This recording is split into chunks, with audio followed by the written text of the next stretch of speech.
मेरठ के Saurabh murder case में police की टीम जांच कर रही है और उधर साहिल की नानी जेल में उससे मिलने के लिए पहुंची और कहा मुस्कान और साहिल दोनों को एक नहीं बल्कि दो नशे हो गए थे।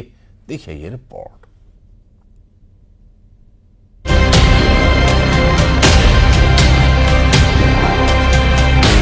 भगवान कसम से नाना मेरा बहुत दुख है।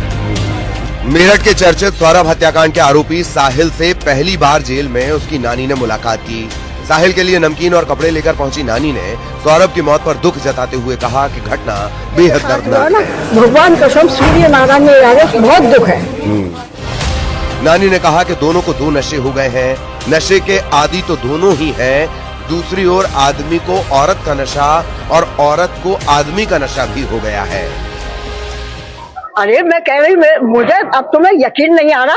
इतनी बात मैं कह रही हूँ कि उससे ज्यादा लड़के का दुख कुछ नहीं करा। ये दो नशे हो गए, नहीं दो नशे हो गए। एक तो नशा खूब कर रखा था, एक आदमी को औरत का, औरत का आदमी को नशा, ये सबसे बड़ा हो गया। जी हाँ, मैं आपको बता दूं कि पुलिस पूछताछ में जो मुस्कान ने पुलिस के अफसरों को बताया वो काफी चौंकाने वाला है। मुस्कान ने कहा कि सन 2021 में सौरभ के साथ उसका तलाक का मुकदमा शुरू हो गया था। उसके बावजूद सौरभ अपने खास दोस्त पंकज और उसकी माता यानी मुस्कान की जो माता है उसके साथ मिलकर मुस्कान की रेकी करा रहा था। उसके घर पर लगातार कौन आ रहा है कौन जा रहा है, इस बात से चिढ़ने के बाद वो सौरभ से काफी खफा थी, काफी नाराज चल रही थी।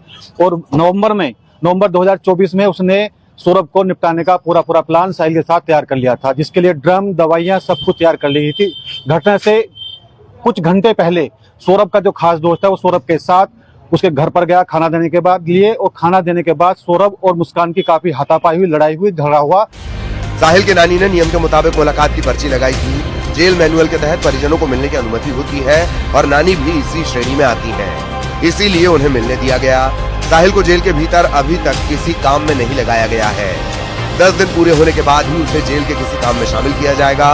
उधर जेल में साहिल के बाल छोटे छोटे कटवा दिए गए हैं। उसकी नानी ने मुलाकात के लिए अनुरोध किया था, पर्ची लगाई थी तो उसकी नानी मिलने आई। देखिए, जेल में पहला काम होता है अनुशासन में रहना, और 2-2.5 फुट के बाल का कोई मतलब नहीं है। हालांकि उसने स्वयं ही इच्छा जाहिर की थी कि मेरे बाल जो कटवा दिए जाए, तो यहाँ पर नाई उपलब्ध है, अन्य बंदियों की तरह उसके भी बाल कटवाए। मेरठ में सौरभ के परिवार पर दुखों का पहाड़ टूट पड़ा है। कातिल मुस्कान और उसके बॉयफ्रेंड साहिल की रातें जेल के भीतर अब तन्हाई में कट रही है। फिलहाल पुलिस की टीमें घटना के सबूत जुटा रही है, जिससे कातिलों को कानूनी रूप से अंजाम तक पहुँचाया जा सके। निखिल अग्रवाल, न्यूज़ 18 मेरठ।